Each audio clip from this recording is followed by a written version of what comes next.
Right, ladies and gentlemen, we are live with the Keto Crusade.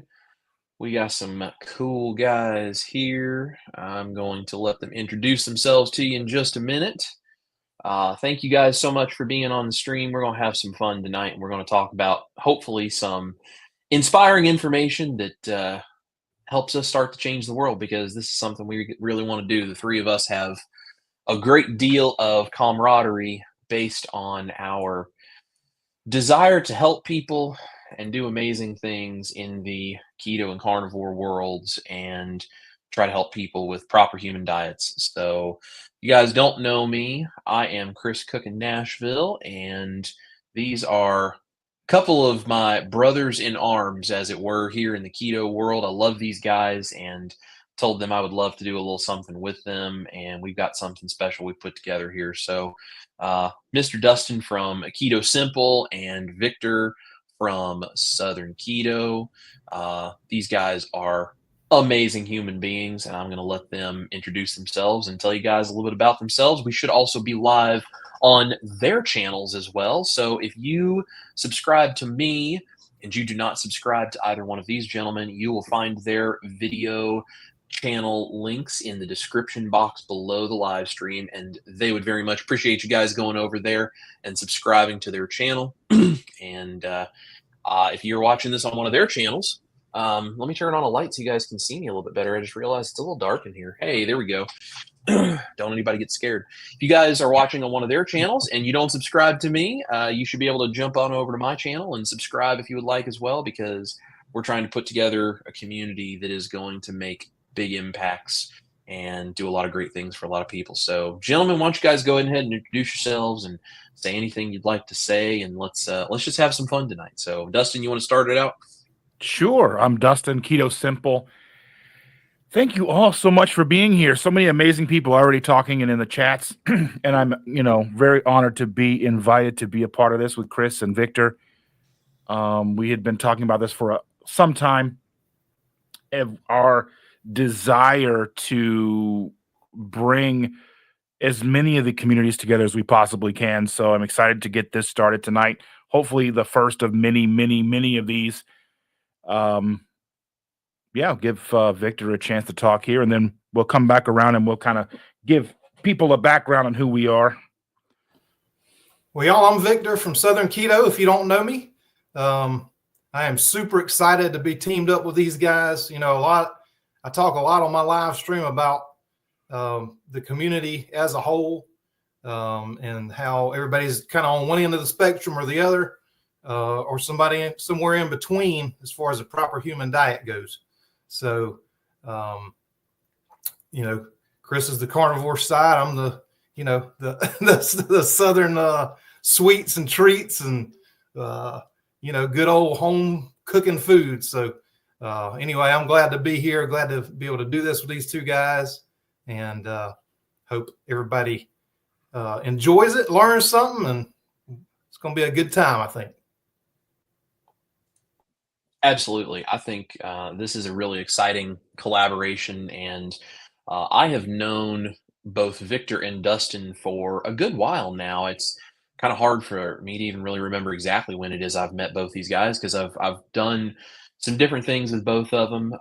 But when I started doing my YouTube stuff and started connecting with other creators, there's a lot of different creators in the space and a lot of people doing a lot of cool things, but both of these guys, the reason that I asked these two if they would like to do something like this, the three of us, both of these guys have very much the attitude that I do, where we are just trying to reach out and bring together a community of people and help people, especially people who maybe don't really know that this is an option. Like, you can have these amazing foods. There are products that can be used as tools. There is knowledge out there about your health that you can use to make yourself feel better and get over, the pain and the suffering and the things that we have all experienced as a result of poor dietary choices and a lack of knowledge. And the three of us all care very much about helping as many people as we possibly can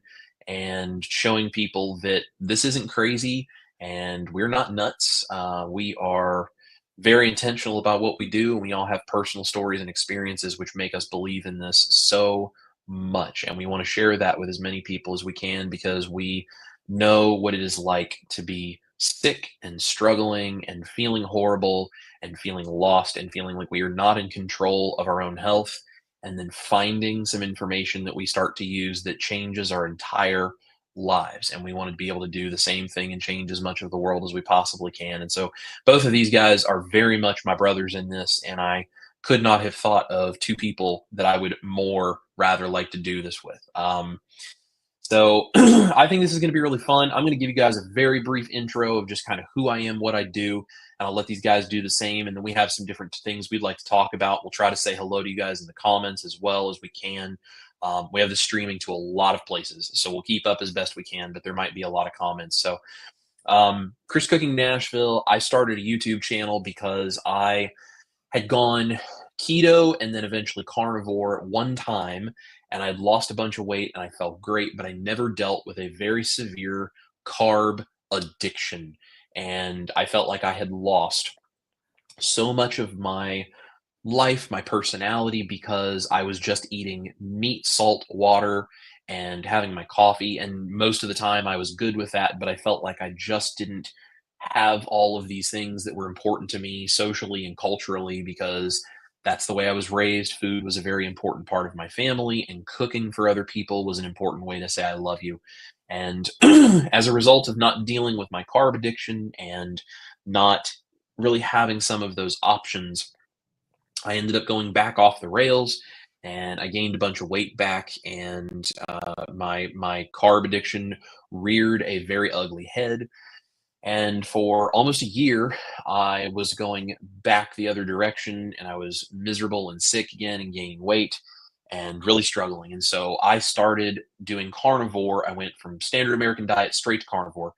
I knew that I was going to need to change everything about my approach to my life if I wanted this to be permanent and successful. And I started my YouTube channel so that I could vlog about what I was doing every single week and share my information and my experience, hoping maybe I could inspire a handful of people. That I was telling my wife when I was wanting to do this that if I can inspire one person and it helps them change their life and it helps them improve their health, then it would be worth it for me to do that. And so I started my channel, and then I started sharing what I was doing. And I wasn't real thrilled with the idea of a lot of the recipes that were out there. They just didn't do it for me personally. So I started creating my own. I started posting my recipes, and now here I am today, a full-time YouTuber and doing carnivore and keto recipe creation for a living, along with the music and everything else that my wife and I do, and getting to do great things like have friends like Dustin and Victor in the keto and carnivore world. And I get to do these kinds of things to try to help people as much as I can. It's absolutely wonderful and a massive blessing to have these guys in my life and to be able to do what it is I do for a living, and to have all of you here in the community, because you guys are really the reason that we do this and you're what keeps it going. We are maybe sitting at the steering wheel sometimes, but you guys are the engine that drives the vehicle forward, because without you, we cannot do this.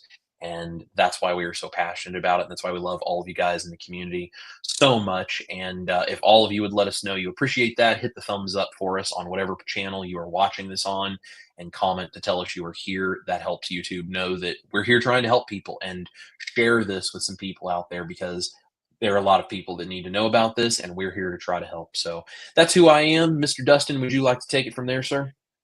100%. Yep. My name's Dustin, and I have been doing keto since 2016. The wife and I stumbled upon keto in our quest to lose weight. I was over 420 pounds and very sick. I had a umbilical hernia, sleep apnea, heartburn that I've been taking medicine for over 20 years, severe allergies, all these things, diabetes, all these things. And I've remedied just about all those. I still have weight to lose, but this is a marathon and not a sprint. I still have lost well over 100 pounds. And one of the most important pieces, as Chris touched on, was the fact that I have been able to find satiety. I've been able to get a handle on my food addiction, carb addiction, and truly understand what satiety is and understand how to not be hungry all the time. So while weight loss was the initial driving factor for me to do this, the satiety, the mental clarity, all of these things are what keep me here, along with all of you, the community. As he said, and I'll parrot it, just the fact that all of you are so wonderful and you are so supportive of us. And really, without you, we couldn't do what we do. And what our true goal with this is to try and alleviate the helplessness, the hopelessness that I know some of you feel or have felt in the past or currently. If you're new to this, if you're just finding us just now, you may have that deep sense of hopelessness that you're never going to find what works for you. And just to let you know, we have found what works for us. And we want to make sure that whether it's carnivore, ketovore, paleo, lion diet, regular keto, I don't care if you're eating bologna hot dogs and gas station boiled eggs. I don't care. Whatever it is you need to do to get on your path to find a better you, we're here to support you 100%.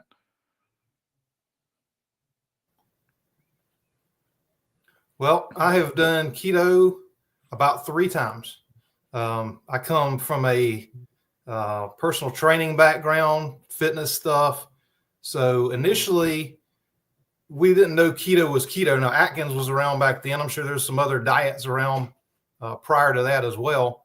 But we were doing like a 1970s bodybuilding diet. It was, chicken breast, very little non-starchy vegetables. So we, that's how we did back then. We trained and worked out and everything, and all was well. Then I got out of that for about 18 years, got into business, a sales manager, sales jobs, drinking a lot, eating a lot, and just got out of control.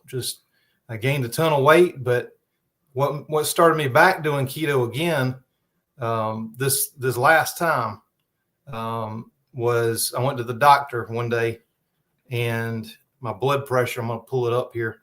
Let me see if I can share this with you real quick. So my blood pressure, if you can see this, was 168 over 100. And the doctor said, basically, hey, this is, there we go. It'll work. Well, I'll post this later if not. But my blood pressure was 168 over 100. The doctor said, look, you got to get on medications. You got to totally change things. And I didn't even change at that point.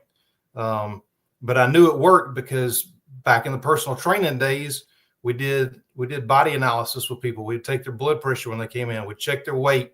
We'd do their body fat percentage. And we saw so many people, even the ones that didn't work out that hard, that changed their diet. The blood pressure went down, all that. So that's really why I started. Now I ended up losing over 75 pounds, may have been over 80 because I didn't weigh at that point. And I'm going to post pictures on YouTube, probably the community tab in my Facebook group, and all that of before and after. But it was a big transformation for sure. And there were things that I didn't even know were wrong with me. I thought it was just a normal part of getting old. Walking down the stairs in the morning, having to grab the rails to walk down because my knees were hurting so bad. My ankles were hurting, inflammation all through my body and everything.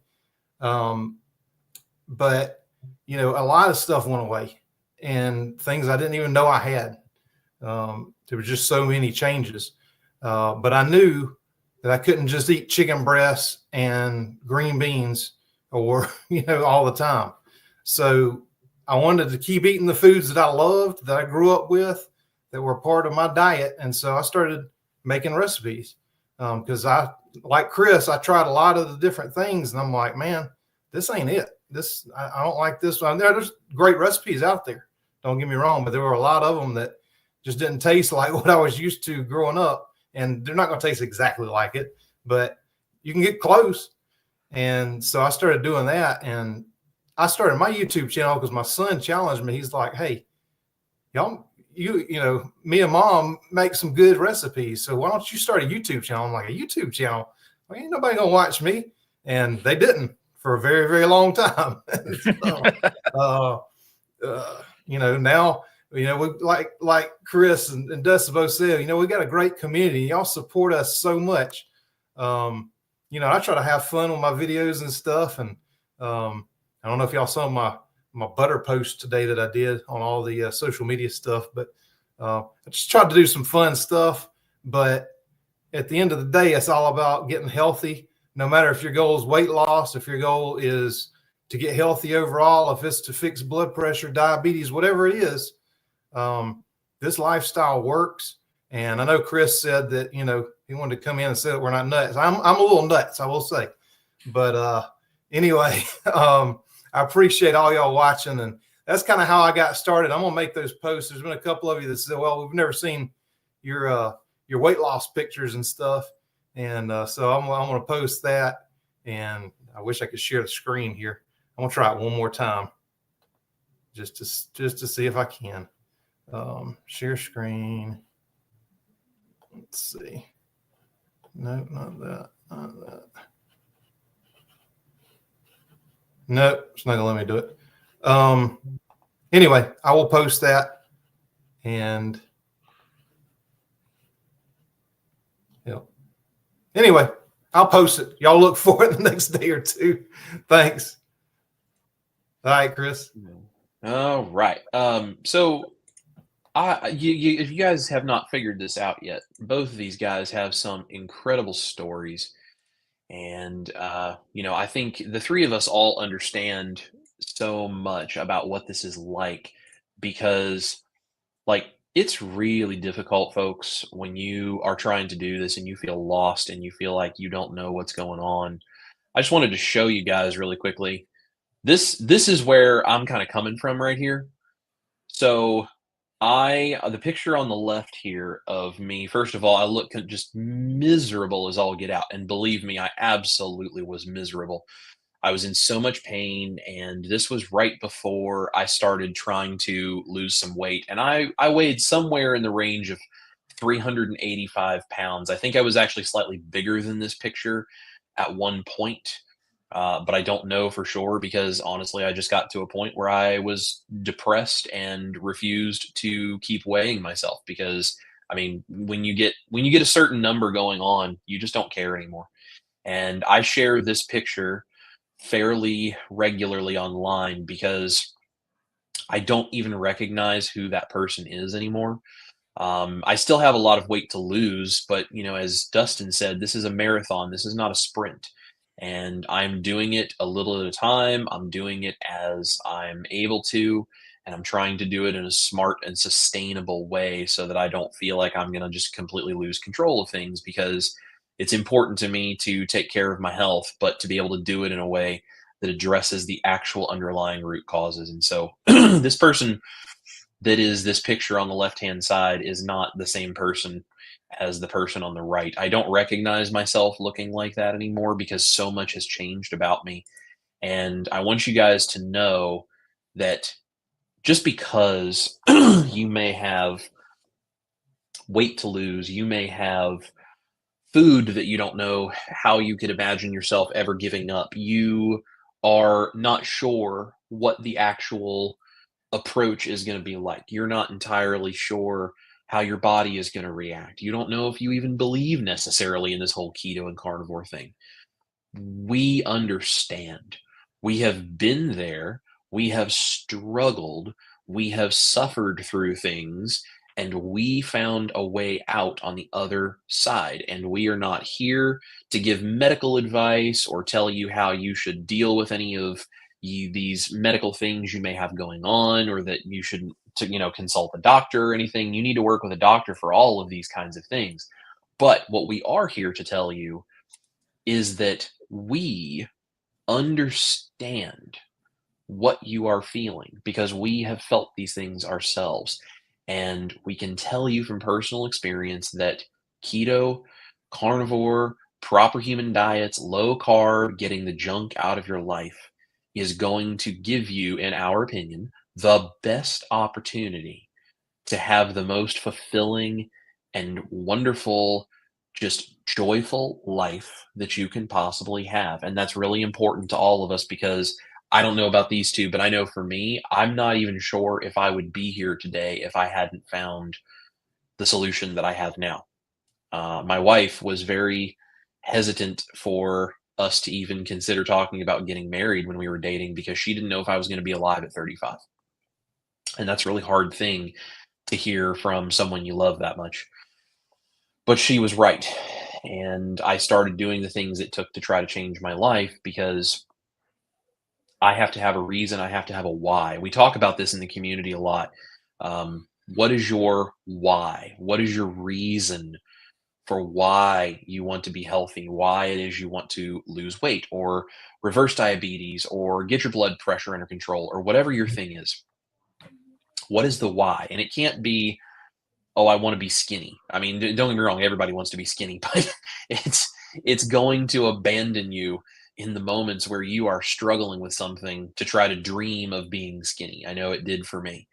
And that's very difficult to hang on to that. But when you have something like I want to marry this woman and be around for the next 40 to 50 years in good health so that she and I can live a wonderful life together. I want to be able to have kids someday and go out in the backyard and be able to play with them. And I want to be able to take my family on vacations and I want to be able to help people and I want to be able to do things. When you have those kinds of whys and those reasons for wanting to take care of yourself, you get so fired up for being willing to do this kind of stuff. And I think all three of us have come from a place where we had struggles and we found a why and we started pursuing relentlessly headlong into whatever it is we were chasing, trying to have this health and this happiness and this joy.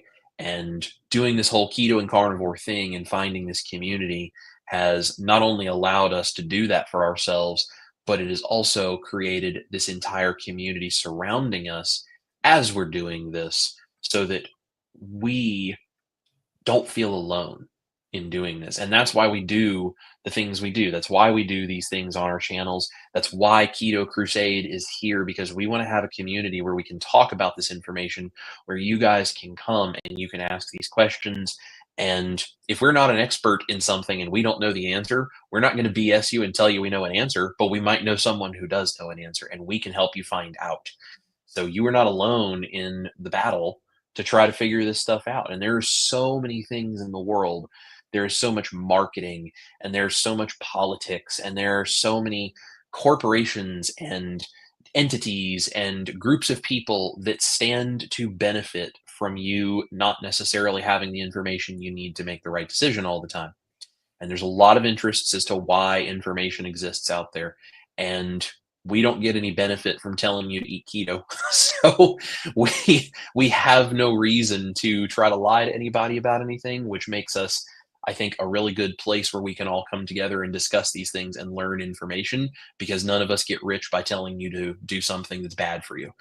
And it is really important that we all have some place like that we can go. And Keto Crusade is kind of all about you guys and having a place where we can all kind of work together and lead the charge and change the world, as it were. You know, one of the things that I say on my channel from time to time is I'm changing the world one plate at a time. And I still absolutely want to do that. And I still believe in that. And I think changing the world one plate at a time is amazing. But I think it would happen a lot faster if I had a million people along with me where all of us doing this whole Keto Crusade thing could change the world a million plates at a time.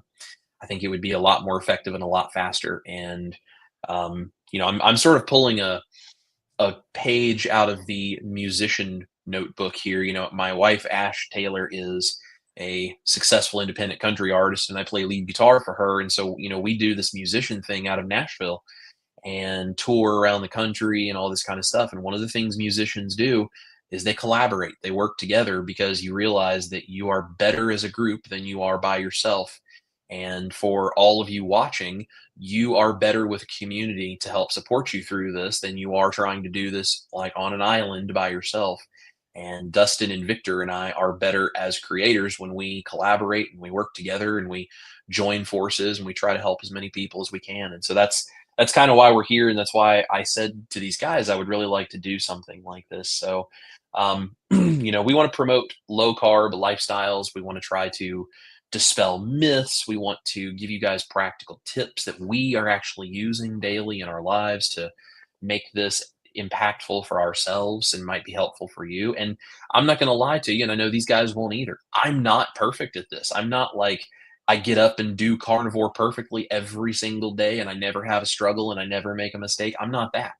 And I'm never going to lie to you and say that I am. And I think that it's very easy in the world of social media to see people with six packs and all of these cool looking things and think, oh, they've got it all figured out. They're perfect. Why can't I be like that? And we're just three real dudes that have real lives and real struggles. And we can show you what it is we do and how it is we stay successful at this and how it is we do what we do. So we are here to empower you guys to have control of your health and in your life. And we want you to be a part of the Keto Crusade with us and take what it is we're doing and expand on it and share it and take it further, and then have those people do the same thing. Because if everybody goes and tells 10 people and all those 10 people go and tell 10 people, we can change a lot of the world really, really fast. And I think that the fruit is ripe for picking, as it were, in this arena. I think people are hungry for change and people are sick and tired of being sick and tired. And we're just here to try to help as many people as we can. So I'm going to shut up and let these guys say a couple of things because I'm talking a lot. But yeah, that's kind of where I'm coming from with all this for you folks. Well, Chris, I'm not good at technology, but I just figured out what I was doing wrong. So I'm going to pull that screen share up if you don't care. These two guys got all the technology down. I'm just not. I ain't there yet. Let's see. So share. There we go. So this was the blood pressure. Can y'all see that? Let me know. Yeah. Okay, cool. All right. So this We got you. Blood pressure 168 over 100 right there. This is my chart from my local hospital here. And this was not even my heaviest weight. And weight did have a lot to do with this, which is why the weight came off once I started the keto. But this weight right here is 105 kilograms, which I believe was somewhere around 230, 235 pounds. And I ended up over 250 before I started doing keto again. And y'all don't laugh too hard at this. This was back in the COVID days. This was probably not even my heaviest, but there's a lot of hair there too. But so I lost the hair on keto too. I didn't know that would happen. But anyway, that is a vision, my friend. That's the before and after right there. So that was it. So, the weight came off. Like I said, it was a side effect of just getting healthy. And that's a good side effect. I feel a whole lot better being lighter for sure. And like I said, it was over 75, 80 pounds that I lost, in that time and got healthy. So I just want to pop in and show you that. Dustin, sorry, I jumped over. No worries. Yeah. I wanted to share my screen real quick so I can, because I went ahead and I had to pull up a photo of me here, with like a before and after, just to kind of give you an idea. Let me go ahead and pull that in here. Make sure I pull the right one in. Let's see.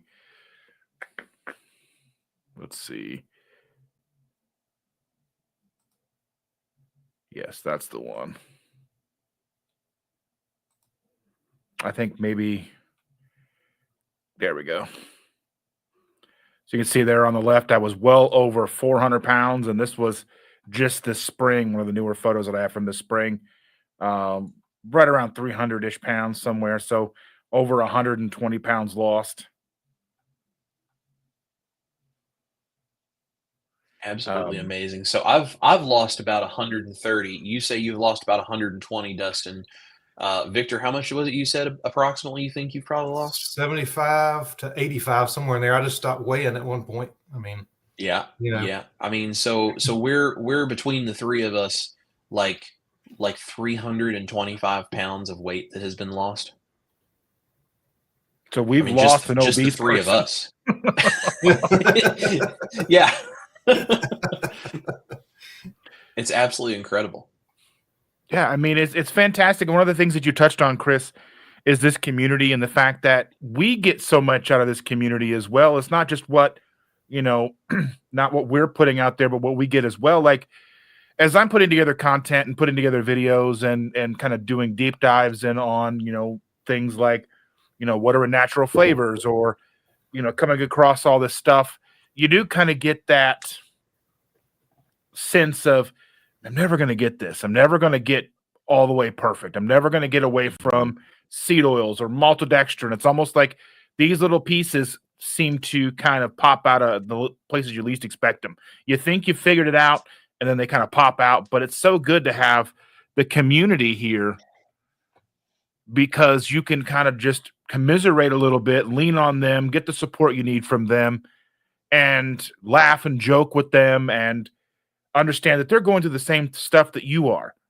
I mean, just finding out, like, we were talking earlier today in the live that I did this morning about the True Lime. We've been using that for like 6 years to find out that there's maltodextrin in there, and I don't even know where they're hiding it, but it's there. And now I have to, go either decide to continue using it or discontinue using it. And I mean, that's just on me, but that is one of the big things for me with this community is everyone's so helpful. Everyone is so generous. I mean, extremely generous. I mean, you can't imagine just how amazing everybody is. And they show up at 7:30 in the morning on a Sunday for lives and, they're here tonight and they're so supportive of, this idea that we have to come here and hopefully reach out and connect with new people with the help of all of our friends here. And, yeah, I'm just so thankful. Yeah. Yeah, I think we all have a lot to be very thankful for. We are all very blessed to not just be creators on YouTube, but to be creators on YouTube in this space in particular, because there are a lot of people that put YouTube videos out on a daily basis. There are not very many of them that get to have such wonderful communities of people that are encouraging them and then sharing stories of success. That's for me one of the things that is so inspiring doing this for you guys is I get messages and emails and it's like, hey, I use this recipe of yours, or I watched this video, or whatever. They talk about whatever the thing is that they've watched or they use or whatever it is that's important to them, and then it's always attached with something like, and as a result of that, I've stabilized on carnivore and I've lost 100 pounds, or I've completely reversed type 2 diabetes, or my autistic son will now eat a low carb pizza because your pizza crust is so good. And so that's better for his brain. Or my granddaughter was just diagnosed as type 1 diabetic. And I know that with your recipes, I can give her what feels like a more normal childhood. And I mean, I can go on and on and on with all of the messages of these kinds that we get. And it's like, that's what we do every day is we get up and we try to help those people, those kinds of people. And there are so many more out there than we even know that are going through so many things. And that's why you guys all being here in the community is such a huge impact, because one, we're hopefully inspiring and helping you with wherever you are on your journey. But two, by being here, you are the proof to that person who is kind of floating around in the comment section and they're not really sure whether they want to give this a try or not. And then they see you talking about your success and they see you talking about, I've made this recipe. It's amazing. I watched Dustin tell this story. It really inspired me. I saw Victor did a recipe for this thing that I grew up with, and now I don't feel like I'm missing it anymore. Like whatever their experience is with any of the three of us, they see people talking about something like that and they say, maybe I should try this. Maybe I can do this. Maybe this could finally be something that's not a promise that then just doesn't deliver anything in the end. And I think that's really, really cool. Speaking of the community, do you guys want to me just jump through here and let's say hi to a few folks in the comments, and then we Yes. can we can maybe address a few specific things for people who might be new to this and some things to watch for. So let's see. We have Jerry is here in the middle of a forest. She has a great channel herself, and she is a fantastic lady. She smashed the like button for us. Thank you very much, Jerry. She also says she loves the name Keto Crusade. So hashtag Keto Crusade there, guys. Awesome. We're trying to make this fun. You know, if we're going to spend the time doing this, let's actually make it fun. And Jerry did have a question for us. Says, what do you all use to edit your YouTube channel videos? I'm a newbie and use Canva and CapCut free versions. Thank you, Jerry. I started with CapCut and I use Canva for my thumbnail design, and then I upgraded over time to DaVinci Resolve because that's a much heavier editing software and takes some time to learn. But that's what I like to use, and I've put a lot of time into being able to do that. It's a process. So, how about you guys? As far as my thumbnails, I use Adobe Express, the free version of Adobe Express for now, and I use DaVinci Resolve as well. I used the studio version, which I just got. It was actually gifted to me by another YouTuber. So I'm very thankful for that. So DaVinci Resolve is fully featured, even the free version. It's one of the best and most robust free software products on the market. So if you have a computer that can handle it, I would say that is definitely something to try. Absolutely. And I use Wondershare Filmora because I'm cheap. And when it first came out, it was like $100 for like a lifetime deal. And they had music on there. They've got, but now you're having to pay extra for all the good stuff. So I may end up switching over to DaVinci also because I've heard it's so good, and maybe Epidemic Sound. But I use that, and I use Canva for thumbnails too. I've been happy with it. It's super easy, and like I said, I'm not good with all the technical stuff, and I edit all my own stuff like I know these guys do. So, so that's an easy one, and I don't know what the price is now, but it was super cheap then, and I did it. So that's what I do. Yeah, very cool. Rockin' Keto Amy is here, says hi everyone. She actually just got done with her live stream. If you guys didn't know, Rockin' Keto Amy has a channel that she's starting to dig into, so y'all go support her too. And there's my lovely wife, Ash Taylor. You can Oh my always gosh, I find her know music. her. I know, right? Maybe I can get you guys an autograph if you want one. That'd be pretty Hey, sweet. Ash. And let's see. We've got Auntie Broken and Bruised is here. And of course, Lynn 22Q Cat is here, and she's not just here, she's saying hello to everyone in the comments section as she does every time she is on a live. She is an amazing human being. And Absolutely. let's see. Carnivore K is here. She was actually in this video I just released this past Saturday for carnivore and keto stuffing for Thanksgiving. She is an adorable human being. Love her. Barb Caster is here. Sherry, our Nevada pup, is here. Says, hey, Victor. Hey, Sherry. Pearl Barry is here. I just now found this. Didn't know it was happening. Glad I did find it. Look forward to the interactive content. Well, Pearl, we're glad you found us for sure. Linda is here. Someone shouted out your live, and Anita's live. Ketogenic Woman, come on over. Very cool. Well, if you guys don't know who Ketogenic Woman is, another amazing creator in this space who, honestly, Victor and Dustin and I have been talking about this. If we kind of get this Keto Crusade thing off the ground here and we can, have some fun doing this and kind of grow this community, we would love to get some guests on and get some different perspectives for all of you guys. And Anita from Ketogenic Woman would be an amazing guest to have here on Keto Crusade in the future. 100%. Yeah. Maritza Garza is here. Hi, Maritza. And hey, there's John. We know John. And Jujubee is here. Jujubee was actually just at the show. Ash and I played up in Virginia. She is amazing. Low Carb Spin is here. Sean SD Bradley is here. Cindy is here. She says, hello, gentlemen. I am on all three. She's an overachiever. Thank you, Cindy. That's awesome. Rick is here. Charger Mopar is here. Quack, quack. Evelyn is here. And there's CNC Female. That's Donna. She's here. Exchange Student 2 is here. We got a whole bunch of people that have tuned in. This comment section was getting away from us while we were talking. Yeah.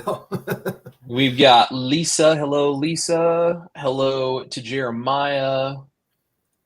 Hello to Sav. All right, and there is Janelle. And I see this name pop up so much, and I have absolutely no idea how to pronounce it, but we are very glad that you're here. If you want to put in the comments what we can call you, that would be fantastic. That would be great. Absolutely. Yeah, write out something phonetically or help us just say hello to name or you. something. Absolutely. Absolutely. We don't want to just ignore you. There's my parents, Mama and Papa Nashville are here. And Beverly is here. Sonia is here. Hello, Sonia. There's Easy Peasy Keto. Stacy. And yep. My Lady Laugh a Lot is here. Paul is here. Visual Keto is here. Tanya is here. Richard Williams is here. Says, good evening, neighbors. He's our neighbor over here in Copper Hill, Tennessee, and always says hello, neighbor. We've got Stephen Stone. We've got Holly Springer. We've got Matt Franklin. Everybody's saying hello to everybody here. We've got Delilah. And Becky is here. Sherry Reagan is here. Woohoo, sliding in sideways. This should be awesome. Thank you for all y'all do. Well, thank you, Sherry. Bonnie is here. Hi from Alaska, all the way up in the far north of Alaska. Yes. And make sure we are not missing anybody. Hey, there's a name we all know, Lynette from Keto Chow. If you guys did not know, Victor and Dustin and I, all three, are affiliates with Keto Chow, and we love their product, and more importantly, we love the people that they are and the transparency that Keto Chow uses. I know so many of the people over at Keto Chow. I love working with them, not just because their product is amazing, but because as people, they are also amazing. And all three of us have affiliate links. So if you want to support any of our channels, you can use our affiliate link and you can go, one, get a discount on Keto Chow and salty electrolyte products. And you can also support our channel because we get a nice little thank you from Keto Chow, just a little bit, and it saves you money and it helps support our channel and it helps support a wonderful group of people that are running a very transparent and honest business, and we really appreciate them. Spirit Junkie is here. I was gifted a membership. I want to say thank you to the kind person. The email didn't say who. Thank you very much. Well, that's super cool. That's cool. Gotta love being gifted memberships. That is always fun. Kenneth is here, says hello to you all. And we're trying to get caught up here. Now, if you guys have questions, you're welcome to put them in the chat. We'll try to get to as many of those as we can. Add cues in front of it so that we can easily find them.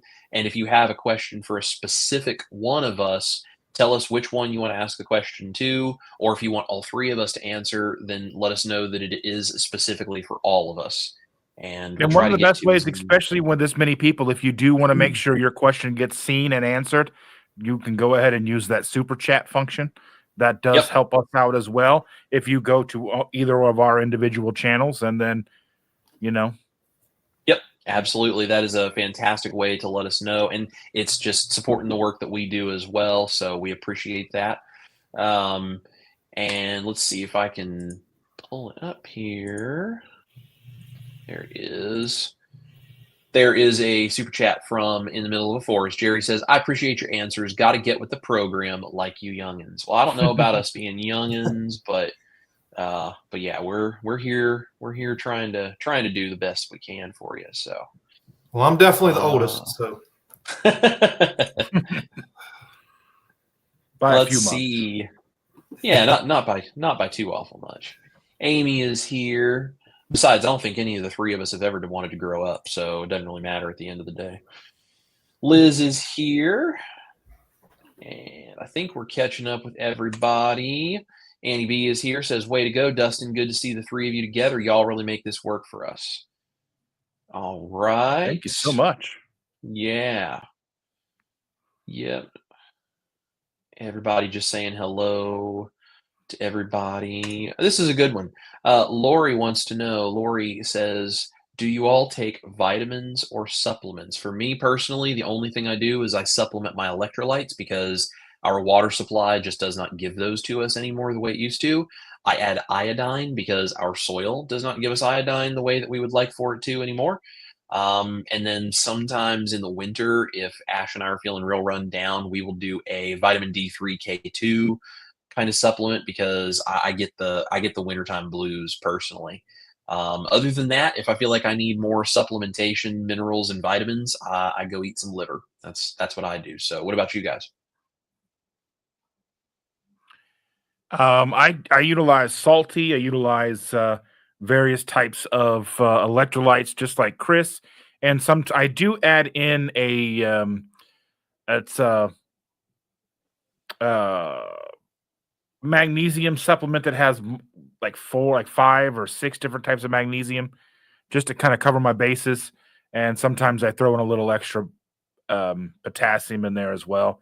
And definitely right now, when like the sun goes down at 3 o'clock, what it feels like, it starts getting dark at 3 o'clock, I take a D3 as well, just to kind of get that extra oomph because we're not seeing the sun. Yeah, no, I do take a multivitamin, and probably get all of that in food, but I just have always done it, and so I continue to do that. And like these guys say, I make my own electrolytes, but I just did start with Keto Chow. You can watch my video about one of the others on my channel if you want. But I started with them because I really do appreciate the transparency, especially with this community. And so I just started with them. So I just got these salty packs, which was great because this weekend, I don't do this full time. We've got a soap business. I've got a pressure washing business, and we were super busy over the last few days. So I didn't have a chance to make my electrolytes like I normally do. So those salty packs are awesome. So I used those. I've had some of the other ones. My wife likes the Dr. Berg's. She loves that raspberry lemonade, but that salty is awesome. And so that's what I've been doing. I mean, it's super easy to take one pack and go. And so that's the only thing. Sometimes I'll do a little magnesium at night, the glycinate at night, but other than that, but I do supplement with a whole food multivitamin. Very cool. Yeah. I think, when you're eating a proper human diet like this, you don't need like handfuls and handfuls and handfuls of vitamins like a lot of other dietary protocols recommend, because if you're eating good whole foods, whether it's keto or carnivore, you should be getting most of the nutrition you would need from that. And then, the few things that we take are because either our food supply just kind of doesn't supply that stuff as well as we would like for it to anymore, or we're trying to deal with specific things like, as Dustin said, the sun feels like it's going down at 3 in the afternoon, and I'm starting to feel sad. The D3 makes a big difference for that for us. So, yeah, love it. Rick Wynn is here watching, and we've got a bunch of people. See, this is something that's really cool. When I'm going through the chat, I can see everyone saying hello to everyone. And that's exactly the point, guys. We are here as a community. You're all talking to each other. You're supporting each other. You support what we do. We support what you do. And this is how we all succeed. We all work together. Diane is here, says, greetings from Boston, following Southern Keto, but we'll add Chris and Dustin. Well, we really appreciate that. Thank you so much. Every subscriber means more than you guys can possibly imagine, because Dustin and I talk about this fairly regularly, and he gets into discussions about this. I usually lead him into discussions about this on his Sunday live streams. But we talk about, like, being a YouTuber is a lot of work. It's really tough. It's very fulfilling and it's worth doing it, but it is not an easy job. And all of us supporting each other and working together, and you guys just showing up for us and everything so we can keep doing this on a daily basis makes all the difference in the world. It truly, truly does. Pasha is here. I hope I'm saying that right. Hello, everyone from Scottsdale. Very cool. We're glad you're here. Toots93X, can anyone tell me where the thumbs up is on a computer screen? If you drop down below the video, there should be a thumbs up down there below the video. And if you're watching on mobile, a lot of times the chat is in the way of it. So you have to put the live chat away to hit the thumbs up and then pull the live chat back up. So. And let's see. Here's a name I know very well. Paula is here. She says, pull down the comment screen and the left, there's a like button. Absolutely. Paula is also a part of Dr. Barry's private group. If you guys did not know, I know all three of us have benefited greatly from the information that Dr. Barry has out there in the world. And if you don't know who Dr. Barry is, I'm surprised you would be on a keto or carnivore live stream, but that's totally cool. If you don't know who he is, you should go look up Dr. Barry. But you will get an amazing amount of information from him. And he also has a private group if you want more direct contact with his coaches or with people because you have more distinct medical type things that you want some advice on.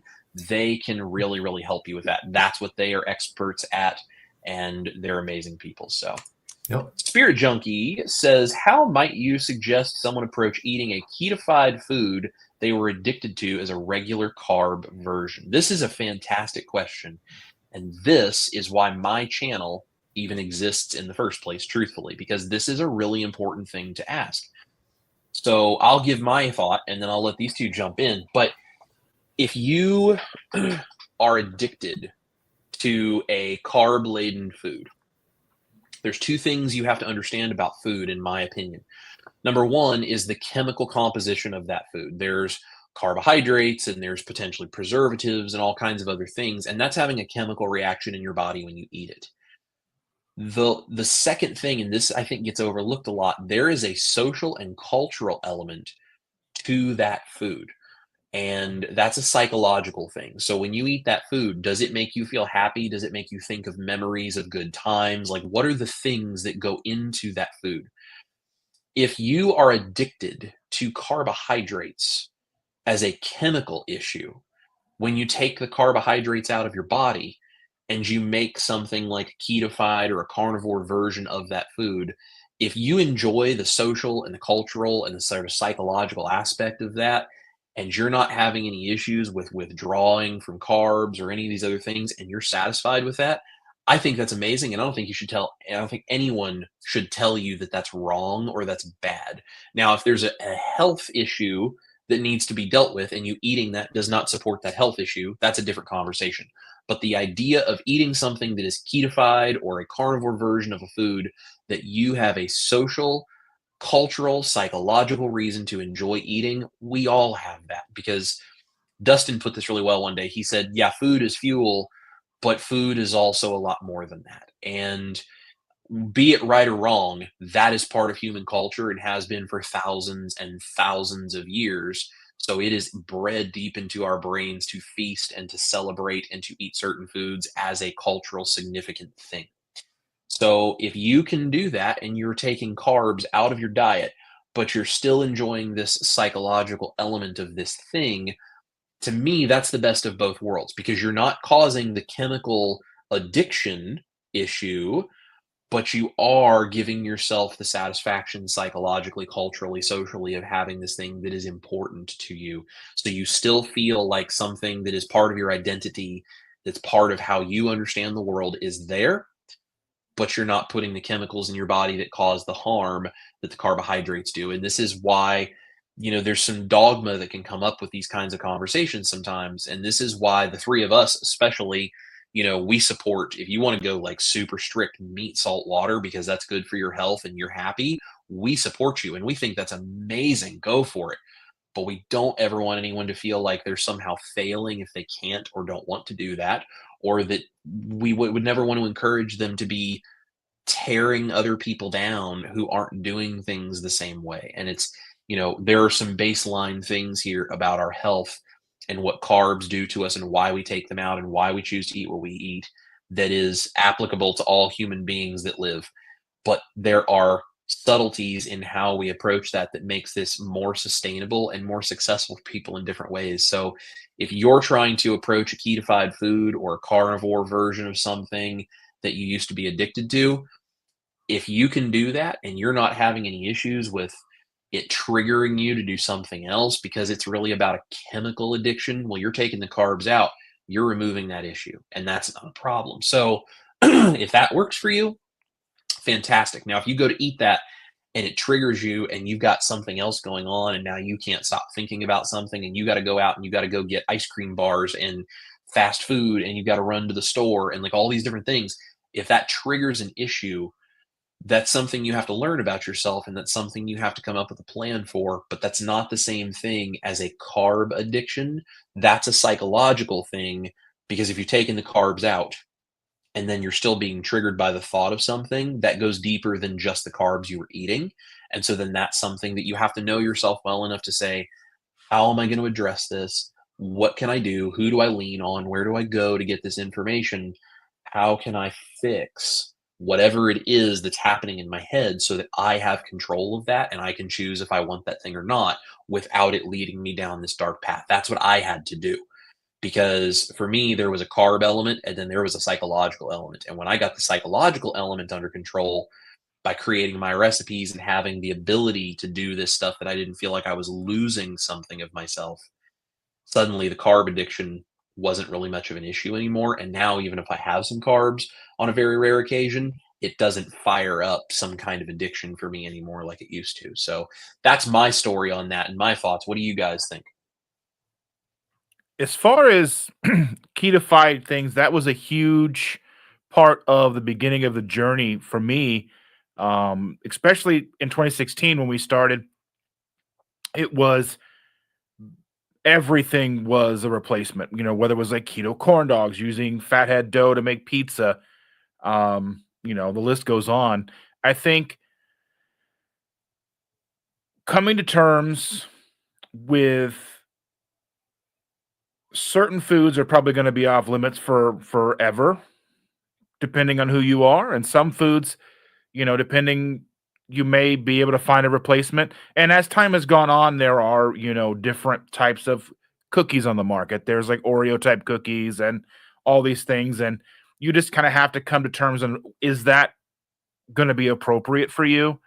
And I think one of the things that I touched on earlier is the satiety and the control over food, and the desire for some of those foods goes away.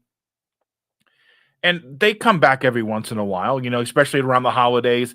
You start getting that hankering, like Chris just put out a stuffing or dressing recipe. That's a good way to kind of scratch that itch without kind of going off the rails. And I think that's one of the most important pieces here is, can you go in to this type of food without, just like what Chris said, without causing any backsliding, and keep it clean and still get satisfaction out of it? I mean, there's always chaffles and different things like that for buns, for burgers, and there's a lot of hacks that we have, and it's a completely different landscape now than it was in 2016. So I think there's a lot more options now, but also I'm in a different place where it doesn't mean as much to me. Now you can go to the grocery store and there's hamburger buns and hot dog buns, and there's 10, 15 different types of breads and tortillas and everything, but I don't really need that on a regular basis anymore. So I think it's part of the journey, I think, and especially in the very beginning, people will want to carry those foods with them, and that's understandable. But I just kind of think as time goes on, you kind of leave those things behind. At least that's how it works for me. And for me, I kind of stay in that. That's the recipes I create are so that I can have the foods that I like. But now the addiction, those two guys, I can't really add anything to the addiction that these two guys haven't said, because that's a totally different subject. But for me, that's kind of what I do. And I stay in that basically, low carb, just trying to make the foods I've always enjoyed. Because it's such an ingrained part of my life. Like Chris was saying, it's a social thing. It's a, you know, the things that you enjoyed growing up or whatever. And it's not right for everybody. It's, you know, if you've got serious medical things that you got to heal, maybe, you know, you start with some of my recipes and you move towards the carnivore thing. And that's why I think, you know, a lot of people watch, you know, depending on where you're at in your journey, where you want to end up and your end goal. You know, my recipes might be the, you know, kind of the starting point to move all the way down, or you may stay there, find out it works good for you. But definitely the addiction part is, you know, if you get over that psychological part, then I think it's a whole lot better. But like I said, I kind of stay in that and low carb, and it works for me, but it doesn't work for everybody. So, but that's a great question. Yeah, wonderful question. Thank you for the super chat. Yes, absolutely. Chris, can you see my chat or no? I think it should all be popping up in here. Okay. Yeah, everything funnels into where Chris can see. Yeah, okay. it should be all popping in here. So I told you I didn't know about this technology stuff. Hungry Heath is here. Because Sherry said that is some impressive beard there, Dustin. And then if you saw that. I got you. Yeah. I must not be that far down, but yes, you're correct. Dustin has the beard of all beards here. So Hungry Heath is here, says, "Heyo, sorry I'm late. We was busy recording a new recipe video." That's very cool. Hungry Heath is another creator in the space. Love him. So go give him a subscribe. Yep, absolutely. This is a good question. Has anyone seen where it's being suggested that you throw away any black cooking utensils because they are toxic? I will say I have seen this. I have seen stuff about nonstick cookware. I have seen probably some version of just about everything in all of these spaces. And here's what I'll say. I do the best I can. I try to clean up my kitchen the best that I can. But there's a couple of things. Number one, none of us is making it out of this alive. Something's going to take you eventually. But more importantly, you can only do so much to try to make your life perfect. I mean, short of you basically taking a sharp rock and walking out in a field and cutting a hunk of meat off the side of the cow and eating it raw in your hands right there, there is something that is going to get in your diet, in your life, in your something. It's going to be a chemical. It's going to be a flavoring. It's going to be an added ingredient. It's going to be something. So, you know, you have to do the best that you can, but you also can't drive yourself to the point of insanity by getting so obsessed on minutia that you don't even realize what's happening. There is a, and I'm drawing a blank on the term right now. Maybe one of these guys remembers, but there is a term. You can be very obsessed, and you can be totally not obsessed and just eat junk and be very unhealthy and overweight and all these things.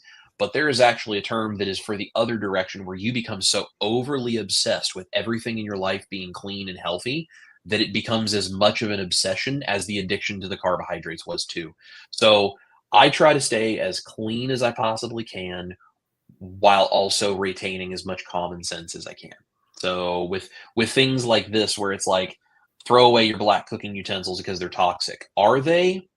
Probably. I don't know. Probably. Yeah. Probably. You know what? I think the air that I breathe living near the city is probably just as toxic, if not more toxic, than those kitchen utensils. So, I mean, you know, I go out and start my car every day and I'm breathing in the exhaust that's sitting around the car in that little area right there if the wind's not blowing. I mean, you know, we get stuff inside of our bodies every day. And this is an important point, and Dr. Barry has said this in a number of live streams and videos.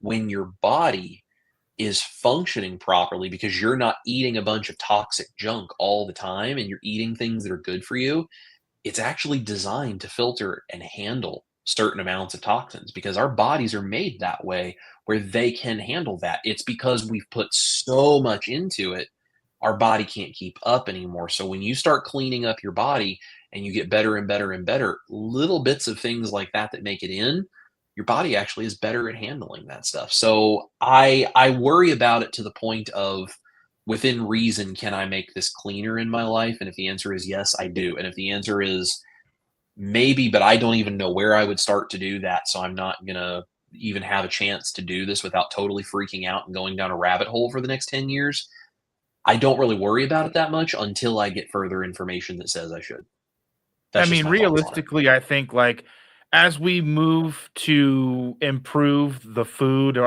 our normal food intake, and we start getting our health, and then as we start kind of pushing and pushing, you'll find different things that are impacting you. It could be, black mold in your house. It could be the Mhm. nonstick cookware. It could be the black utensils. It could be the microplastics in your water. It could be there's just so much that eventually you're probably going to needle it down to where you kind of get to where you are. And if that's a goal, Mhm.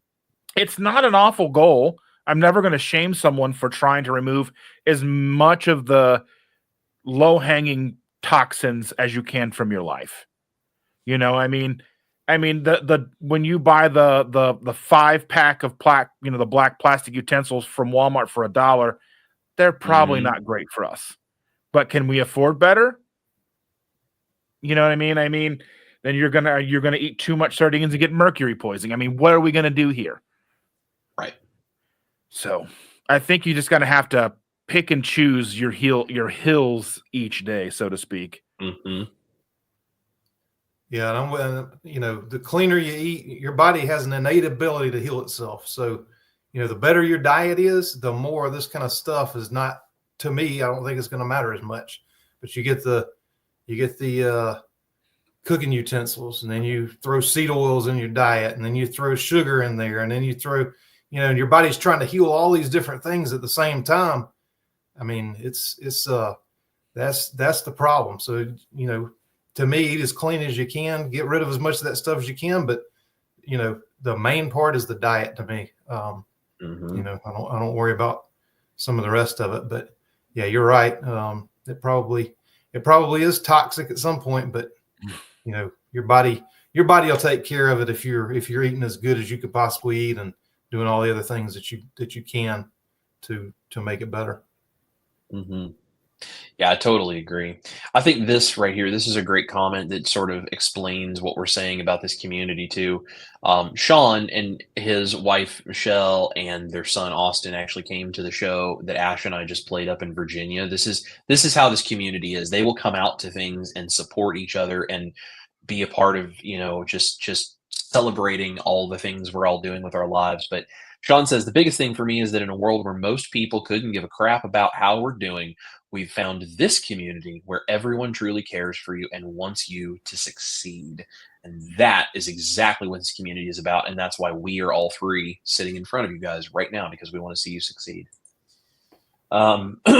Jeremiah wants to know if any of you added cardio, weightlifting, or supplements to diet change, and do you feel like that was helpful? So, I have not added any specific exercising. I do have some resistance bands that I bought that I'm going to start to add kind of a full body resistance band workout. That's just because I think it'll make me feel a little bit more limber and moving, kind of loosen everything up like that. And it's good for me. And Dr. Barry is always saying in his live streams, eat meat, get up and move. And he's like, just you don't have to do crazy things, just get up and move and go lift heavy things. And that means that's heavy for whatever is heavy to you.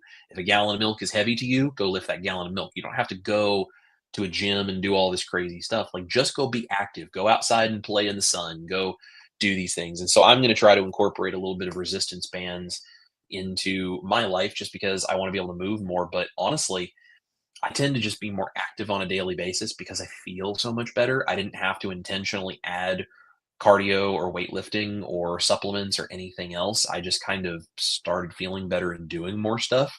And now, if I want to do it like the resistance band thing, I'm adding that in as kind of this is a little extra something that I think might just make me feel a little bit stronger and a little more powerful and a little more getting the blood flowing kind of thing, because it's good for me. But it's not something that it's like, oh, if I don't do this, nothing's going to work. So that's what I do. Do either of you guys do any cardio, weightlifting, or anything else?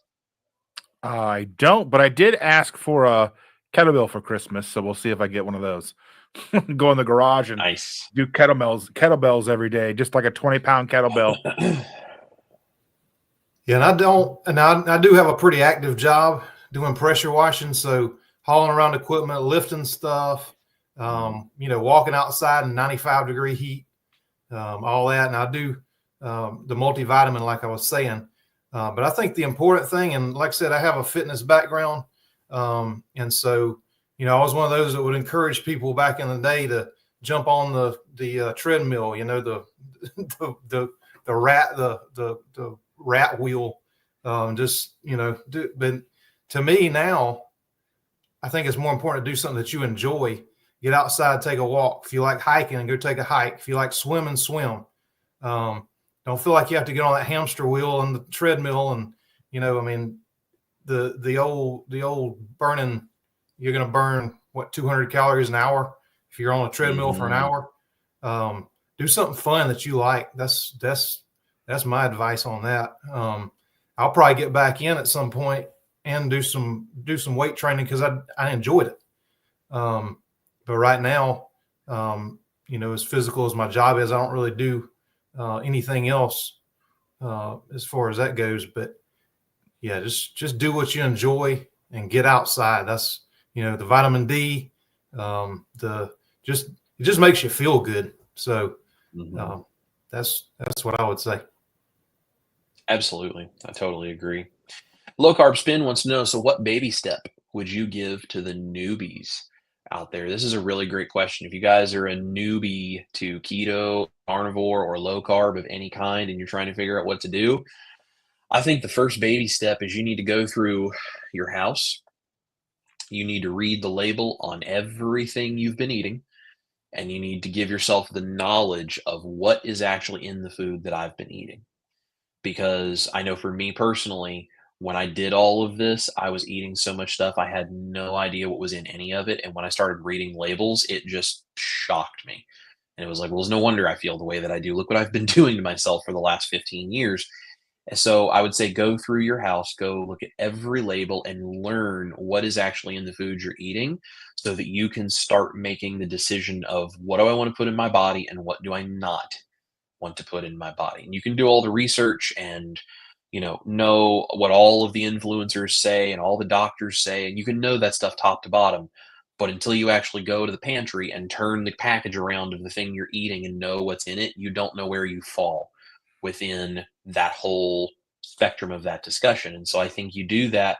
And then once you've done that, you can start saying, okay, so this comes out of my life and this comes out of my life. And you can start plucking the things out of your pantry and out of your refrigerator and all of that stuff that you don't want in there because you've seen the research of why you would be interested in this in the first place.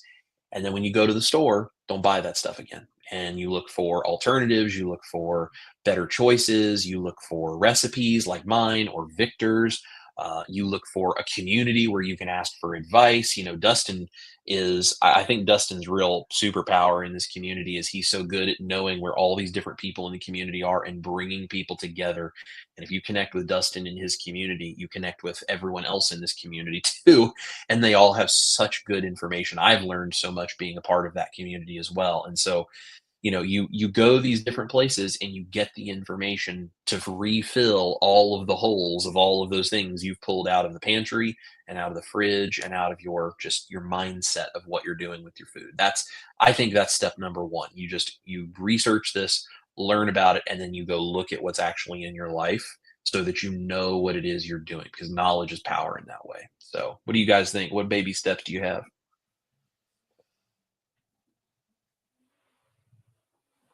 I would say that step one would be just to simplify as much as you can. Make it as easy as you can for yourself. I mean, realistically, you want to make sure you're giving yourself the best chance to succeed as possible. So don't overcomplicate it. Just focus whole foods, meat, eggs, cheese if you can do dairy, some cruciferous vegetables if you want to. Make sure you're getting plenty of salt, electrolytes, and you're avoiding seed oils, adding animal fats. And I think that's about as easy as you can get. Yeah, and the thing for me, the biggest baby step, I think, is just, you don't have to throw away, if you can, throw away everything in the house that, doesn't fit. But if you can't, then once you get done using up that one thing, replace it with a healthier version. And then, you know, like Chris said, make sure you check the labels. You know, there's so many chemicals and just junk in all these foods that you don't even think about. And, you know, companies spend billions of dollars to make you buy this stuff and make it look appealing. And then once you figure out that it's not good for you, you know, I would say slowly start replacing it, or if you can jump right in, just jump right in. But, you know, not everybody can afford just to go into the pantry and throw out everything you got and, you know, and replace it all at one time. So if you can, great. If you can't, just one thing at a time. And then, you know, those tiny steps end up being bigger and bigger steps, and it snowballs, and then you're where you want to be. Absolutely. Victor, this is one for you. How many ounces of pork rinds will yield 4 cups when crushed? I currently buy the pork panko when making your bread, but it's a bit pricey and I have to use almost the whole jar. So if I remember correctly, it's about 10 ounces. I would have to look, but I think it's 4 of the 2 1/4 ounce bags that would make 4 cups. And that pork panko is pricey. And I did a video about making your own pork rinds, and that's the best. I mean, if you're making the bread, and to me, it's the best taste. It's pretty cost effective. The pork pellets, and you can pop them in the microwave and make them yourself. But you know, where I live, pork rinds are everywhere. I mean, you walk in the grocery store, and that's the first thing you see, and that's in the back of the store, the side, and they're always buy one get one free here. I know that's not the case for everybody, but yeah, if I remember right, it's about 10 ounces, 4 of the 2 1/4 ounce packages. Cool. Very, very cool. I think this is a great comment. Sherry Watkins is here, says, Keto Crusaders fighting for health for all. I kind of pictured the Caped Crusaders. You guys are better together for sure. Our community is crusading right there with you. Progress, not perfection. Yes, absolutely. Love 100%. that. Absolutely love that. Shirley is here. Love and light greetings from Mile Zero Blizzard Medic. Shirley girl. Matt Franklin is here, says this is one of the greatest communities I've ever been a part of, and that's saying a lot after spending 2 decades in the military. So absolutely. And thank you, Matt, for your service, by the way. Yep. Rock and Keto Amy says the most powerful tool in all of this is the testimony of people like you sharing your stories. Much love and support to all of you. Thank you so much, Amy. And as much as that goes for the 3 of us, it goes for every single one of you guys watching as well. And that's why when you come here and you put your stories in the comments and you talk about, this is what I'm going through, this is the success I've had, you know, that's why that's so important. You know, on my channel, anytime people say I've lost 100 pounds, I've reversed diabetes, I've off my blood pressure medication, like whatever the thing is, anytime someone comes on my channel and they tell us about something they're succeeding at, and it doesn't have to be a big thing. It can be something like, I went a whole week without a cheat meal on carnivore or keto, and it's the first time I've ever done that. That right there is a success. And every single time someone on my channel does that, they get rock on from me, because those successes deserve to be celebrated, and you guys deserve to be celebrated. And that's why we spend so much time talking about that. And that's why we love hearing your successes and stories. Exchange student says, eat your meat, love your life. Yes, if you're not familiar with my channel, I say that at the end of all of my videos. Eat your meat, love your life. It's what it's all about, guys. You know, take care of yourself. You eat your meat because it's a fantastic food, and by making yourself healthier and feeling good, you get to love your life. And I think all 3 of us, we get to love our lives in a way that we didn't before, and that's why we want you guys to understand and share in this with us. Stacy says, question for all 3 of you. What's a good weight loss goal for 6 months, and how much have each of you lost in the past 6 months? So I will tell you, in the last 6 months, I probably haven't lost anything. I might have even gained a little bit. I don't really know, because I don't step on a scale very often anymore. I care more about how I feel and how my clothes fit now. I think there's a couple of things to unpack with this question, just in my opinion. Number one is a weight loss goal for you for 6 months is going to be completely different for every single person because it's based on how much weight do you have to lose, where is your body at metabolically, what other things are going on in your body, what age are you, what is your gender, what is your activity level. I mean, there's so many factors that go into this that I don't think there's a real good way to describe a specific goal for a person for 6 months of weight loss. I think there is a level of science and chemistry that goes on inside of our bodies that even the greatest minds, I don't think, can fully understand exactly what our bodies are doing all the time on every level. So it's a very difficult thing to give you a specific number. More importantly, though, I think instead of worrying about a number of I want to see this much in 6 months, I think you can set a goal for yourself. If you're like, hey, it'd be cool if I lost 30 pounds this next 6 months. I think that's great. Feel free to set that goal and go for it. But you and your success with keto and carnivore are not defined by the weight that you are. It is not defined by the number on that scale. And there are so many things in your body that have to happen that are far more important than the number on that scale. So there's nothing wrong with using a scale and weighing from time to kind of check in and just keep yourself honest about where things are. But I think there are a lot more things that are more important than the number on your scale. Your measurements, how you feel, your energy level, your mental state, like all of those things, those are the things I chase on a daily basis. That's the stuff that I care about. And if that means I'm 150 pounds, if that means I'm 250 pounds, if that means I'm 300 pounds, whatever, as long as I'm feeling great, my body is doing good, my measurements are headed the way I want them to go, I've got the energy level, I've got the mental clarity. I was almost 400 pounds, probably was 400 pounds at one point, and I was to a point I was so apathetic about life, and I was so depressed and had so much anxiety. I was probably headed towards being suicidal. I wasn't quite there, but I was definitely headed in the direction of I hate my life so much I would probably want to end it.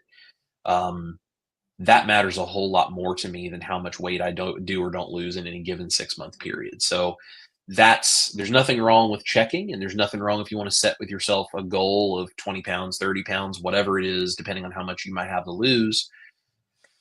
Don't become hyper focused on that and don't value yourself based on whether or not you meet that weight loss goal. Make good decisions and feel good about them and take care of your mental health and take care of your self image and your self worth and take care of things that matter to you in your life. And the weight will happen when your body is ready. That's my advice. I would say that the scale can be very deceiving. The scale may show you that you're not making progress, but your clothes are fitting better, you feel better, you have more energy, your mental clarity's there, your ability to find satiety is there.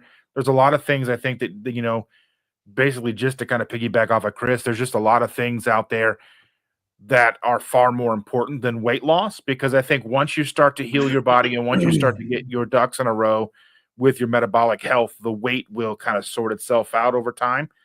Now I understand that most people are coming here, most people are showing up here because they have weight to lose and they're looking for that. They have been trying to lose weight for so very long and they're longing for that validation.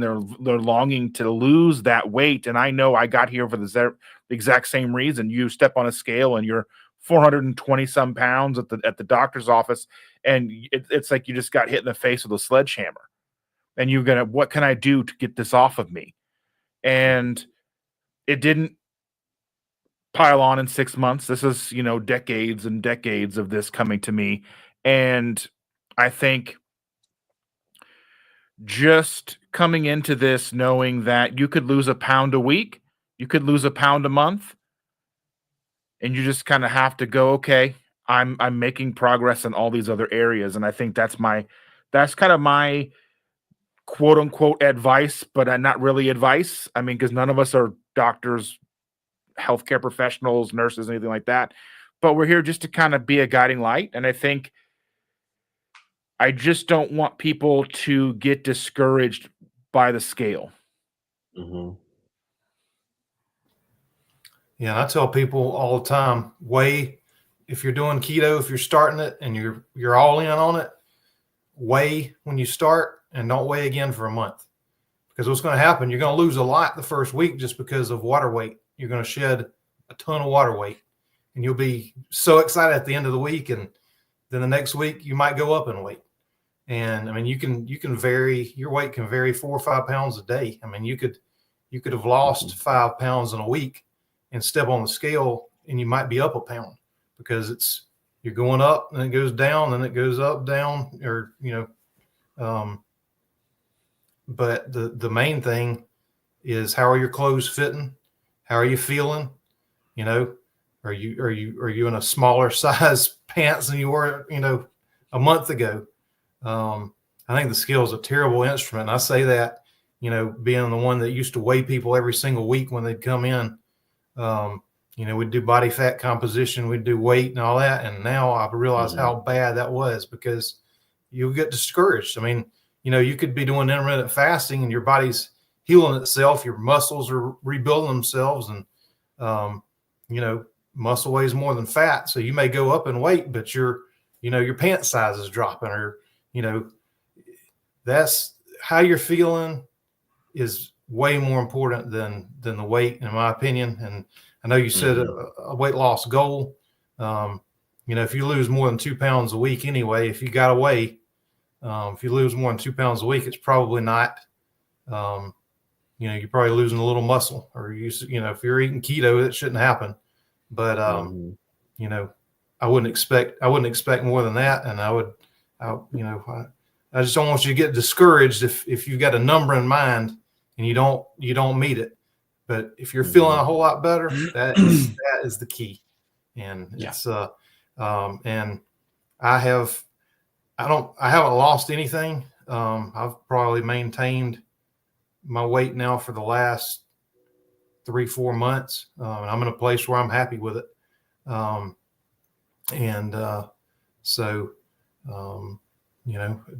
Maybe a pound here, a pound there. It may swing up or down 5 pounds. Like I said, it could swing up and down in a day or two, depending on what you eat. So, but yeah, the old 2 pounds a week is it's a pretty good number if you got to have a number.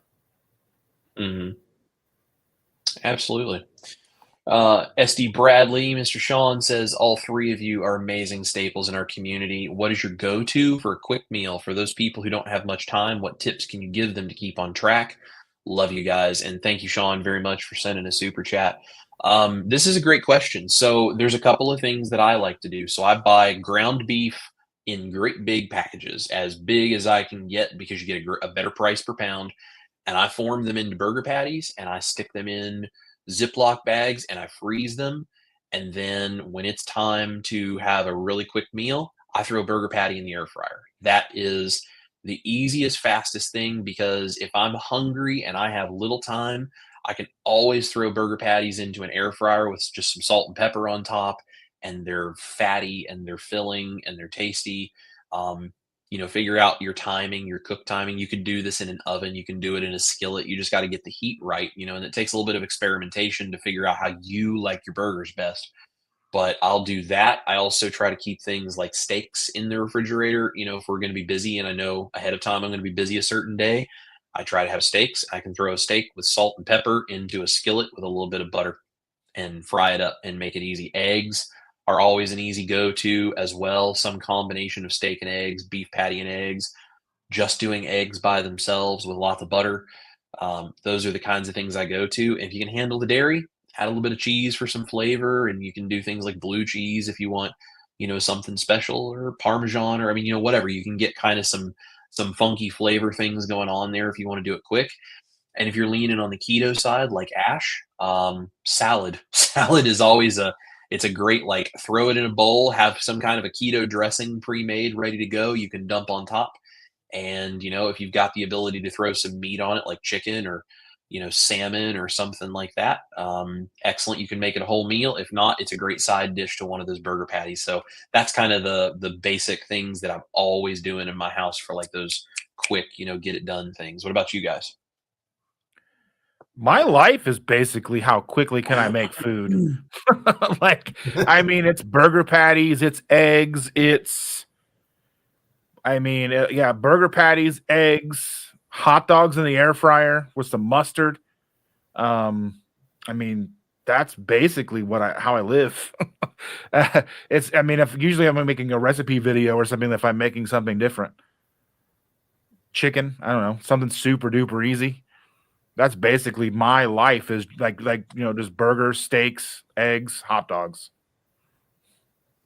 Yep, and I enjoy cooking, but for a quick go-to, I'll throw bacon in the microwave, cook some eggs with it. We do the keto, the tortilla foldovers. I've got videos on those. The peppers, basically ground beef, some sour cream, throw it in some peppers or split open, bake those. Those are super quick, or you can throw them in the air fryer. This week, because we've been so busy with my wife's business, I've been doing keto chow for a meal, which you can't get much easier than that. And then, yeah, always, like I just did the video about the mayonnaise, I always have usually my Duke's mayonnaise made up, but I'll take a can of chicken, dump that in there, a little bit of the mayonnaise in there, or tuna, and just mix it up right in the can and eat that. That's super quick and easy and filling. Put a bunch of mayonnaise in there, and that's what I do. Love it. Just shout out to Carrie for becoming a member. We appreciate that very, very much. All of us appreciate anytime. Yeah, anytime you guys join us on our channels as members, or you do super chats, like things like that. Just it's what keeps us going at this, because none of us are independently wealthy men. We gotta try to figure out how to keep this stuff rolling, and you guys supporting us just gives us the resources it takes to continue doing it. So we thank you very, very much. Carnivore K says, I'm 6 months on my carnivore ketovore journey. How do you all stay on track for the holidays, or do you take a couple of days off? No judgment, I promise. I'm still learning. So for me, this goes back to that thing I said about I'm not triggered by carbs anymore to like flare up an addiction anymore. So if I decide that I want to have a few bites of something here and there that is not keto or carnivore, I'm okay with that. I'm careful about that. Dustin said there are certain foods that are just never again. Ash and I were actually talking about this as we were driving for our tour. There's a few things for me that are never again foods. Soda with sugar. There's a couple of diet sodas I very rarely will have when I want the caffeine, but for the most part, soda that has actual sugar in it, that's a not ever again. Slushies from places like Sonic and Ices and all those kinds of things. Basically, liquid sugar of any kind that I drink. Sweet coffees, sodas, slushies, like any of the liquid sugar, even probably fruit juice. There is something about that for me. That is like a hardcore usage of sugar for me, and it flares things up, and that's just not good. As long as I avoid those kinds of things, I can have rarely a few little things here and there. And so for the holidays, I tend to cook for all of these other people in the family, and they come over to our house. So I make all the traditional standard American diet stuff because that's what they want. And I don't force my dietary beliefs on any of my family. I let them, kind of do what they do. I encourage them to consider it, but I don't force them to try to do it, because I don't think that's an easy way or that's a good way to win people over. So I make all the standard American diet stuff, and I might eat a few bites of something here and there. Other than that, I lean heavy into the protein. If I am going to have a few bites of that other stuff, I lean very heavy into the protein, and I just make sure there's plenty of things there I can eat. So turkey, ham, deviled eggs, sometimes like if I want to do my carnivore mashed potatoes along with the regular mashed potatoes for everyone else, or I've got that stuffing recipe that Kay and I just did together that came out yesterday, like those kinds of things. I make that stuff so that if I feel like I want to partake, I have options, that I don't go, super crazy. I also let myself go a little more keto or ketovore when I'm doing holidays, and then I'm more strict when it's not holidays. I allow myself that flexibility so that I don't feel like I'm putting undue social pressure on myself. That's just what works for me. I'm not saying you should or shouldn't do it that way. That's the balance that I have found that works for me. So what do you guys do for holidays? One thing that I've noticed, and I don't think we've touched on this, is once you kind of find a rhythm and you get into something, you kind of start to get the idea. You kind of find out that foods that you used to really binge on weren't necessarily because you loved how it tasted. It was a Mhm. texture thing, it was a comfort thing, and you're not even really tasting it anymore. You have maybe 2, 3, 4 bites, and then you're just kind of just shoveling it in. So I kind of look at it like couple of bites, you're gonna get that enjoyment out of a few bites, but you don't have to go crazy. Because I mean, let's be real. If you're lucky enough to have like a grandparent still in your life and they make some kind of dessert that they've made for you since you were a kid, your grandma or whatever makes the best pecan pie in the world. And how many more holidays do you have with grandma? You know what I mean? How many more times is she gonna make that for you? That type of thing. Mhm. There's no issue with that. It's like, and like it's like I say things like I take my granddaughter to Culver's on Fridays after school, and she gets her French fries and a little cup of ice cream. We make sure she eats good the rest of the week. It's good as you can make a 6-year-old eat. And she feeds me a couple of fries every Friday. We're talking a couple little fries. She doesn't like the crispy ones. She puts them in, and I eat them because how often do you have that? How long is she going to be Mhm. 6? That's how I kind of look at holidays. Now, if you are a person that is a gateway to you going down a path that you don't want to go, then you have to know yourself. You have to understand Mhm. yourself and you have to make the best choices for you. But I think where I'm at, I'm 8 years in. I've learned a lot about myself and I know, a couple of bites here, a couple of bites there for holidays. I'm usually okay. It goes home with the family. It doesn't stay in our house. So that's just kind of how I look at that. So, yeah. And for me, I mean, I make a lot of the old traditional Southern Thanksgiving recipes at my house. My son is the taste tester, and because he's not keto, he goes to McDonald's, 4 or 5 times a week. He's 18, um, but he's the taste tester. So if something tastes good to him, and he'll eat it, and he eats keto meals every night because that's what we make. And if he's like, I don't know about this, and I got to keep working on it. So I try my best to make those things, and like sausage balls. I mean, deviled eggs, things like that. That even people that don't do keto will love. There's so many things you can do, and for me, if we go somewhere like these two are saying, I mean, I'll eat a bunch of meat. I'll probably have bites of dressing or whatever. If I don't, if we go away and I don't make everything here myself, but it doesn't trigger me to not the next day go right back to the way I was eating. So, like they were saying, it's know yourself and what it can do. But there's a ton of alternatives that you can have. But if it's a big family gathering, you just do the best you can, and maybe you bring something that everybody else will like sausage balls or things that you can eat. And if you do have a big meal, for Thanksgiving, next day just go right back to it. Don't beat yourself up. Don't um, this may be it's a holiday, so but don't let that turn into you know keep going like that. Just the next day, get right back to what you were doing. That's Mhm. that's my best advice there. Yeah, I totally agree. I think, there's a balance that you guys all should be looking for in your life, I believe, that we have hopefully have found or are looking for in our lives as well. Um, you're trying to make yourself as successful at this as possible, but if something happens, one of the biggest things you have to be able to do is have grace for yourself and not beat yourself up for it and then let that become something that now derails you for a long time going forward, because this is something I see happen. People they slip up and they have brownies at a party, or they have birthday cake, or they have something, and then they beat themselves up, and then they just go down this path of, well, I've already done that and I'm a failure, so I'm just going to eat all this other stuff, and then it turns into a binge, because not even because they want the food, but because they're hating themselves so much. I used to do this too.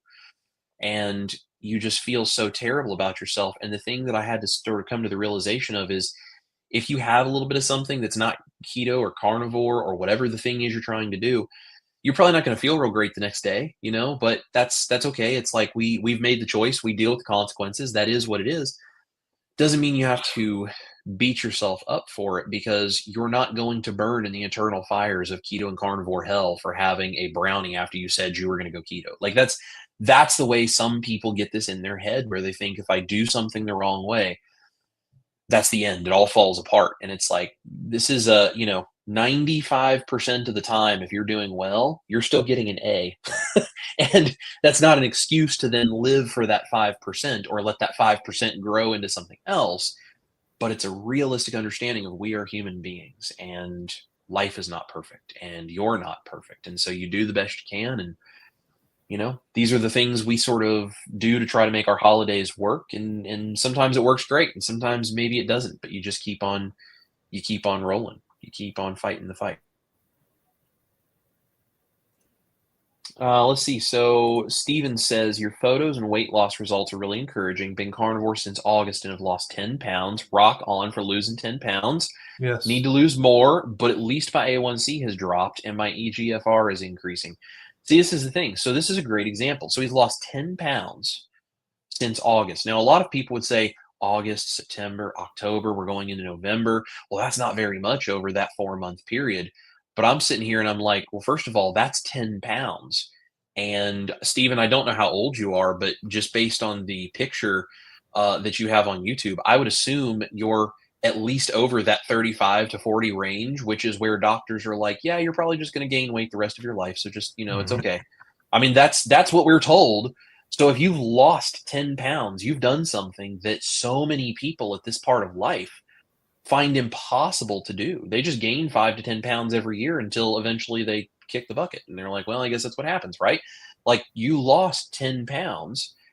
And on top of this, and this is where it goes so far beyond the scale. Like, Victor was saying, like, the scale, like, can be a bad thing when you're trying to do this to people.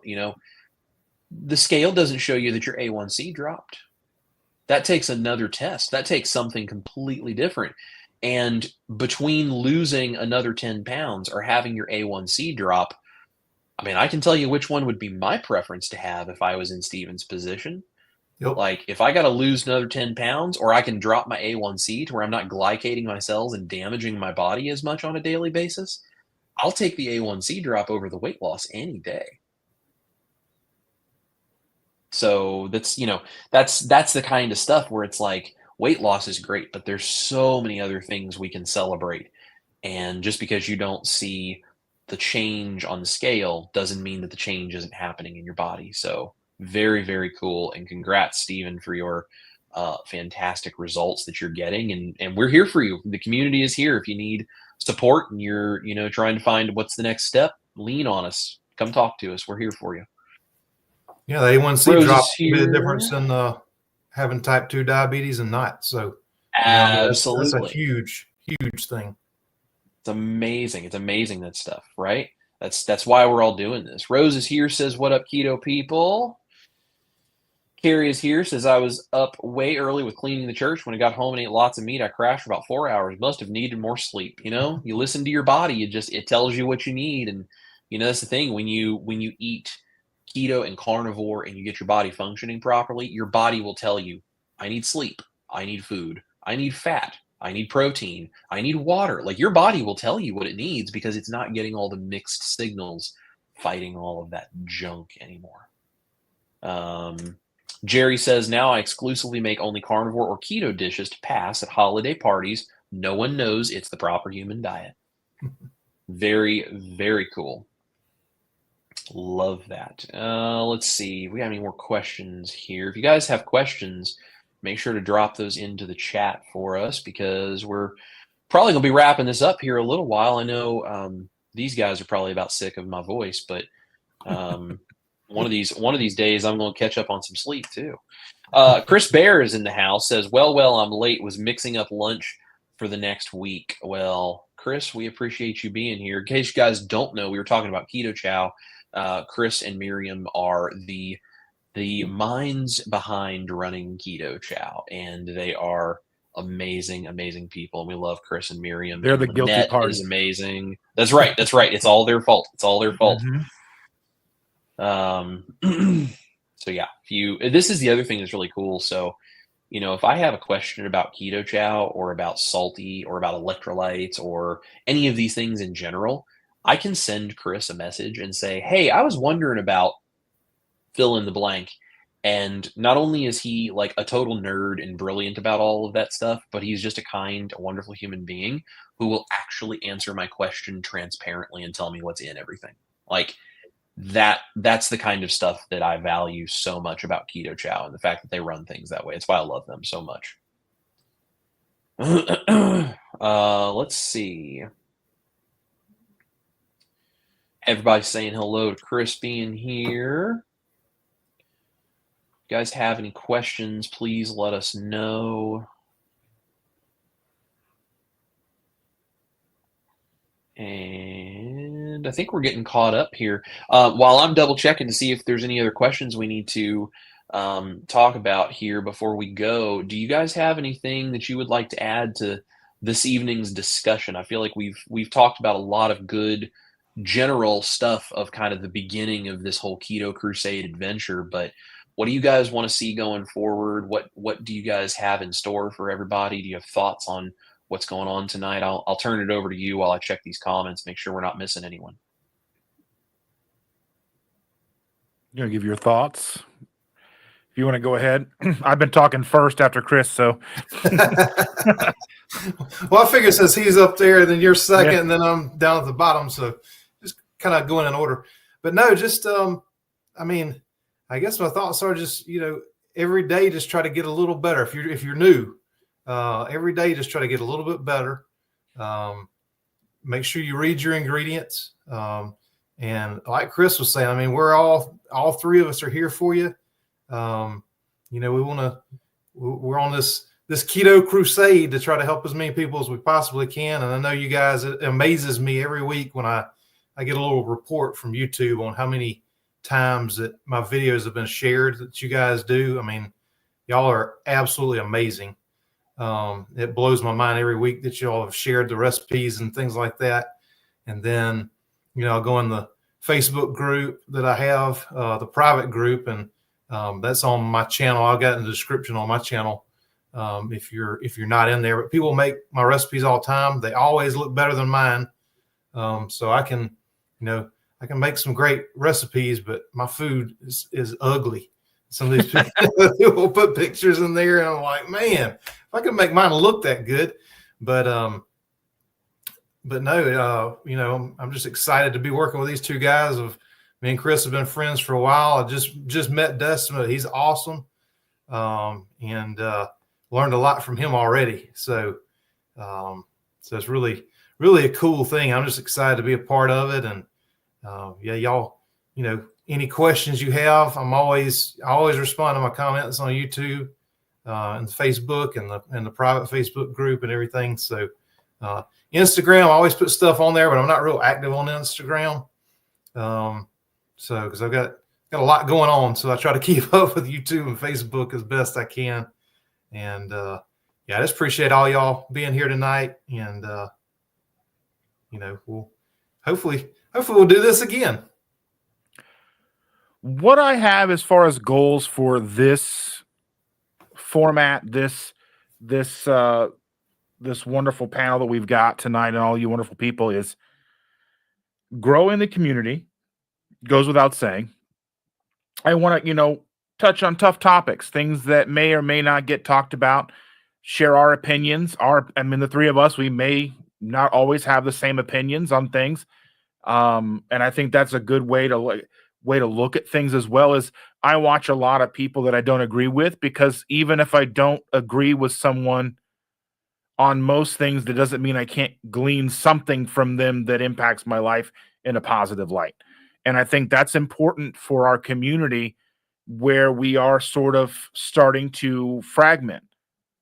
We're fragmenting into keto, ketovore, carnivore, dirty keto, lion diet, and then even within the carnivore faction of what constitutes carnivore. Is dairy carnivore? Is cheese carnivore? Is pepper carnivore? And all these things. And I think we need to rally away from that, because I think it's very counterproductive in the grand scheme of things, where I understand that in those particular communities, they are trying to, and they're well-meaning. I don't think there's anybody out there that's, malicious or anything like that. I think it's just easy to get dogmatic, because something works for you, then you want to. It stands to reason it would work for everybody else, and we just know that with 8 billion people on the planet, and so many of us are struggling with food addiction, diabetes, hypertension. You just name. We're throwing medications at everybody, trying to see what sticks.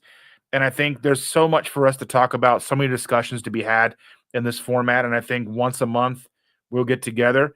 I'm always open and available to get messages on Instagram. You can reach out to me on Twitter. It's all at Keto Simple. And these gentlemen will share where you can kind of reach out to them as well. I'm sure that they have email addresses as well. If you have questions, if you have topics, if you have things that are truly important that you want to see us tackle, I think that's a good way to reach out to us, or in the comments after this live is over. Go into the respective channels, leave comments, let us know what you think, what you would like to see. Obviously, this is the first run, so there's going to be some bugs. We'll get it ironed out. I think it's gone pretty smooth thus far, and I think it's been beyond my expectations, as many people have come in and shared your comments, your thoughts, your feelings, or your support for us, and I'm truly humbled by that. And the super chats and the memberships and everything that you guys have bestowed upon us tonight is beyond what I had in my wildest expectations. So I just want to say thank you to everybody, and I want to know what you guys want. Reach out to us afterwards. Like I said, comments in the videos on our channels. You can reach out to the respective ones you feel comfortable talking to. Twitter, Instagram, however you feel comfortable. Email, most of us have all of that stuff listed out where you can reach out to us. Unfortunately, YouTube is not the easiest to communicate with us, but we have found workarounds for that. Yeah, absolutely. Well, I think those are great thoughts. I saw a couple, as I was scanning through a couple of times, some people saying that I was not noticing some comments. I think I noticed everyone's comments, but to the best of my ability, I tried. But also realized there are somewhere between 180 and 200 people watching, and there's comments coming from 1, 2, 3, 4, 5, 6 different locations. So you might not see all the comments, but I see all the comments on my side, and we are trying to keep up with as many of those questions as we can. But that's also why we try to, specifically prioritize the super chats, because it's the only way I can guarantee that I see your comments. So trying to see as many of them as I can. We appreciate you guys supporting us, but we just can't always necessarily get to all of them with that many people commenting constantly. So if we did miss a question or something like that, I apologize. The only other two that I found was this one from Emily. Emily was in my video a couple of weeks ago. She is a sweetheart, and her husband is amazing, and their kids are adorable. She says, planning for Christmas regarding beard care. What do you recommend besides the obvious bacon grease? I think Dustin is probably the man to answer this question. I like, for myself, I use tea tree oil shampoo that I get from Trader Joe's. That's the one main reason I go to Trader Joe's, is to get that tea tree oil shampoo, because it gets up in there and it tingles and feels good. And then I use beard oil here and there that I either have a friend make it for me, or I buy it at the store. It's usually too expensive to buy at the store, but yeah, I mean, that's realistically all I do. Nothing fancy. There you go. There you go. I have a barely beard, so I'm not even going to comment on that. I have just enough of one that I need to worry about it just a little tiny bit, and so I actually use Dr. Squatch soaps. They're made with all like natural stuff, like they don't have any of the weird chemicals or anything. I use Dr. Squatch soaps. I use it on my beard. I use it in my hair. I use it on my body. Everything. We absolutely love Dr. Squatch. and they smell really good too. And even though they're kind of manly scents, like even Ash loves the Dr. Squatch. She uses it too, because she just loves how great of soap it is. So that's basically what we use. And every now and then, if I've got extra, beef fat or something like that on my hands, I might, just do a little bit of that, just kind of put a little extra fat into the beard. So that's what I do. I might have to send you a bar of our soap then, Chris. I'd love to try it, man. I'd love to I'm try gonna it. send you So some. yeah, for sure. Now, I was gonna say, while we got everybody on here, do you guys have any online method for people to buy stuff from her for soap, or do you only do kind of like in-person shows and stuff with her soaps? No, she does. It's kissaprince.com. Yep. Kissaprince.com. And Okay. yeah, she does mostly online. She just does the shows this time of year, which is why me and her are both exhausted right now.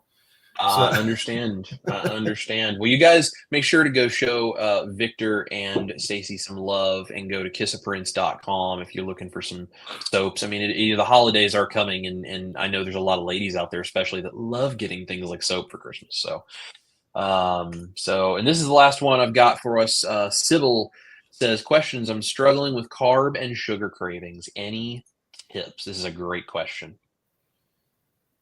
So I will let you guys take that one, and then I'll throw in some thoughts at the end before we close out. I would say my best advice, and again, this is what I did as somebody with massive food addictions going into this, and even not even fully realizing the extent of my own food addictions going into starting keto in 2016, was I just made sure I wasn't hungry. And by that, what I mean is I would eat as many hamburger patties as I need to, as many strips of bacon as I needed to. I would plan and have as many hard-boiled eggs as I needed, or pecans, or whatever, pepperonis, cheese, string cheese, whatever I needed. And I would eat as much as I could that was as low in sugar and low as carbohydrates as humanly possible, so that I was not able to reach for any other food. So if I'm, in the very, very beginning, for me, I was used to eating, probably 4 or 5, maybe 1,000 grams of carbohydrates a day. Probably, I never tracked, but I'd be terrified to do it. So going into it, for me, that was a way that I could go into it. And I leaned into, at the time, the fatty coffee was a huge part of my life. And it was a huge thing. Everybody was doing the bulletproof coffee. And I leaned heavy into the bulletproof coffee. I went probably overboard, but I think it was something that was impactful in a way that I had no idea how positive it was going to be for me, because I was drinking, a 30-ounce cup of coffee, the steel cups that like the whatever brand you want to go with. Yeah, something like that. And I was having half a stick of butter, 8 tablespoons of coconut oil mixed in all together. So it was like 1,100 calories, somewhere close to 165 grams of fat. And I would drink that every morning when I got to work. And then I would make sure that I had my string cheese, my pepperonis, my hamburger patties, my whatever. And I made sure that I stayed full, because if I was full and satiated, I wasn't going around the office looking for candies. I wasn't looking for anything. I wasn't going to the vending machine, wasn't going looking for soda. So I think that was able to get my insulin low for long enough to where I was able to get that hunger, the satiety signaling correct, and get myself in a place where then I wasn't hungry all the time. And I'd never been there in my adult life. So I think that would be what I would say was what made me successful. So you would have to take a look at where you are and decide, is that something that may help you? Yeah, what made me successful was just making replacements for the things that I liked. It's kind of like replacing the stuff in your house with new ones once you use it up. And so, like Dustin was saying, just eating enough to where you don't snack between meals. I got to a place where I was doing intermittent fasting, and I would only, and now still, I'll eat sometimes 2 meals a day, sometimes 1, but I can eat enough but every night, just about, I'll have some kind of a keto dessert that I've made. But some people can't do that. Some people can't have this sweet taste even. But for me, like Zevia sodas, if you're addicted to soda, to me the Zevia kind of, I can have those. It's sweetened with stevia. That's the only sweetener in it, and whatever their flavorings are. I am sure there's no maltodextrin in it, but for me, just replacing them with healthier alternatives is what's helped me a ton. And I don't have to go and get my, king size packs of Reese's cups anymore. I just get one of my Reese's bars that we make. And I've been able to pretty successfully replace all the things that I love with healthier options. And, if it's more of a psychological thing, that's a different issue, but just that the sweet tooth, I've got one. So that's what I have to do is keep something like that. And that's enough to satisfy me. And it doesn't make me crave, other sugar filled stuff. Mm-hmm. Yeah, I would totally agree with both of these guys. And so what I did was 365 days carnivore with no cheat meals to prove I could do it to myself. Because for me, that was I need to do this for myself to prove that I've got this under control. And so there was a psychological element. And that was part of why I created my channel. But then the other thing that I did, and I still do, and I learned this by doing that, if I'm craving anything that is something I know I should not have, and that doesn't even necessarily have to be sweet. Sometimes it can be things like French fries, mashed potatoes, fast food, whatever. If I'm craving something, the very first thing I do is I eat something that I know I can have. Beef patties, eggs, bacon, just like Dustin's talking about. I eat something. If I am still thinking about that and I am so stuffed that it's like I can't possibly be hungry and I'm still thinking about this, that makes this so clearly an addiction craving kind of thing that I can put it in this little box over here where I know exactly what it is and it doesn't bother me anymore, because it's not that I don't still crave it. I still feel that, but I know what it is because now I'm shining a light in that dark corner, and it's not my body trying to figure out what's wrong. It's my brain trying to convince me to do something I know is not good for me. And it's much easier to say no to a craving when you recognize it for what it is than when you feel helpless and powerless against it. And so for me, that gave me back the power. So if I crave anything, I eat, especially beef patties and eggs. Those are kind of the two my go-tos for that. I eat high protein and high fat and get as stuffed of that as I possibly can, so that I can't possibly need anything in my body food-wise. And then if I'm still thinking about that, I'm still craving it, it's like, yeah, that is very, very clear to me that is an addiction craving kind of thing going on. Another thing that also helps is if I want something sweet, I can put a pinch of salt on my tongue, or I can have something really super salty, because oftentimes I find salt will solve my issue for craving something sweet. So those are my tips, and I think that's a good place for us to sign off with some tips for you guys tonight. So, guys, thank you so much for watching. Please, as Dustin was saying, if you have questions, if you have things you would like us to talk about, if you have subjects that you want us to dive into, let us know. You can find us on social media. All three of us are pretty easy to get a hold of there. You can go to my website, chriscookingnashville.com. My email is there. There's all different ways to get a hold of all of us. So come find us. Let us know what it is you would like to see. Let us know how we can make this Keto Crusade channel thing we're doing as helpful, impactful, as intensely get to the heart of whatever it is that we can do to help you. Let us know how we can do that to the best of our abilities, and we will do everything we can to continue to do this and make this helpful for you guys. I think this is a lot of fun.